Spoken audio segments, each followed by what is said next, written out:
அடுத்தாற்போல அந்த ஆடிப்பட்டம் தேடி விதைங்கிறது வேளாண்மைக்கு மட்டும் சொல்லப்பட்ட ஒரு வாசகம் அல்ல.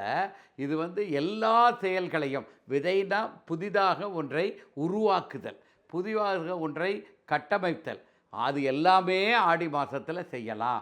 அதற்குண்டான ஆற்றலை, அதிகப்படியான ஆற்றலை மழை தெய்வமாகிய மாரியம்மன்கிட்டருந்து பெற்றுக்கொள்ளலாம். இதுதான் சித்தர்கள் வகுத்த நியதி. அது உலகியலாக எப்படி மாறி போச்சுது?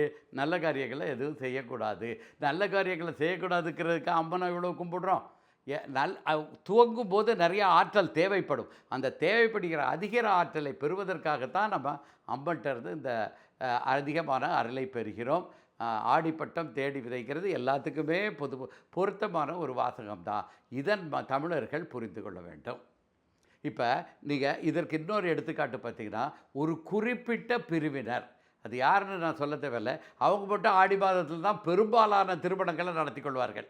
யார் நீ சூத்திரன், நீ ஆடி மாதத்தில் திருமணம் செய்யக்கூடாதுன்னு சொல்கிறாரோ, ஆனால் அவரது தனது இல்லங்கள்லையும் சரி, தனது குழந்தைகளுக்கும் சரி திருமணங்களை செய்து கொண்டே தான் இருப்பார்கள்.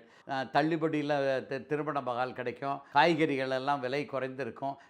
அந்த குறிப்பிட்ட பிரிவினர் தங்களுக்கு தேவையான பாதுகாப்பை பெற்றுக்கொள்கிறார்கள்.